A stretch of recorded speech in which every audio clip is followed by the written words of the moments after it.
Reddit қолданушылары адамның есте сақтау қабілеті шамамен 2,5 миллион гигабайт. Енді ойлап қараңыз, сіздің миыңызда есте сақтауға бос орын қалмады. Памятті тазарту үшін бір нәрсені өшіру керек. Миыңыздан нені өшірер едіңіз? Біздің YouTube арнамызға өтіп, подписаться етуді ұмытпа. Қазақ тілін бірге дамытайық.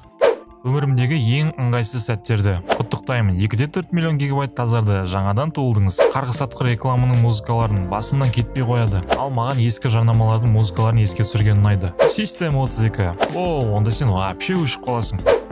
Бывшийларым туралы барлық ақпараттарды бір қағаз алып, соған барлық жақсы көретін кино, сериал, ойындардың атын жазамын. Және соларды өшіремін. Сосын қайтадан қарап, жақсы эмоцияларды қайтадан аламын. Және мектепте кезінде өшіремін, өйткені ал жерде бәрі онша емес. Баяғы ойындардың чит-кодтарын. Маған мектепте оқытқан пайдасыз нәрселерді өшіру керек. Орнына мем жазамын. Телевизорден қараған тупой реалити шоуларымды өшіремін және мектеп кездегі маған әзілдегендердің бәрін. Бірақ сен оларды қайтадан қараған келіп кетеді ғой, сол үшін пайдасы жоқ.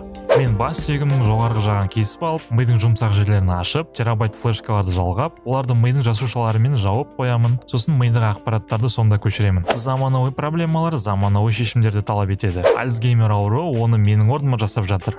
Игра престолов және тағы басқа көп сериалдар.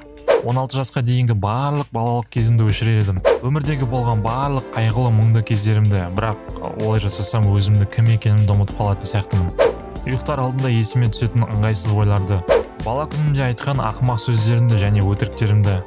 Қалай ұмытуға болады оны? Менің ойымша алаңдау.exe, уайымдау.exe деген файлдарды өшіріп тастау керек. Сонда бізде ешқандай проблема болмайды. Шынымен де уайымдау және алаңдау ол біздің арғы аталарымыздан, яғни алғашқы адамдардан қалған аватизм. Яғни олар табиғаттан келер қауіптерден қорқып, үңгілерде тұрған, жануарлардан аштан өлемін деп қорыққан. Ал қазір заманауи адамдарға бұл қасиет күнделікті өмірде ауысып кеткен. Бірақ оларды алып тастасақ, тез өліп қалатын еді. Өйткені ешқандай қорқыныш жоқ, барлық қауіпті заттар жасай береміз. Алаңдау мен уайым және қорқыныштар қазіргі адамдардың өмір сүруге кедергі сезімдерінің бірі. Сен биіктен құлаймын деп қорқуың керек жоқ. Өйткені миың итак оның дұрыс емес екенін біледі. Сол үшін биіктіктен құламайсың. Адамдардың ақыл-ой дамыған сайын бұл сезімдерден құтылу керек. Сол кезде өмірлеріңіз жақсара түседі.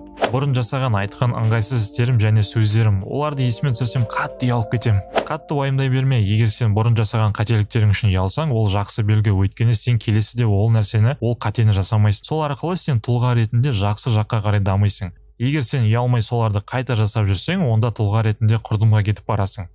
Ал сенің миыңда память толып қалған болса, миыңдағы не нәрселерді өшіретін едің? Комментарийға жазып отыр.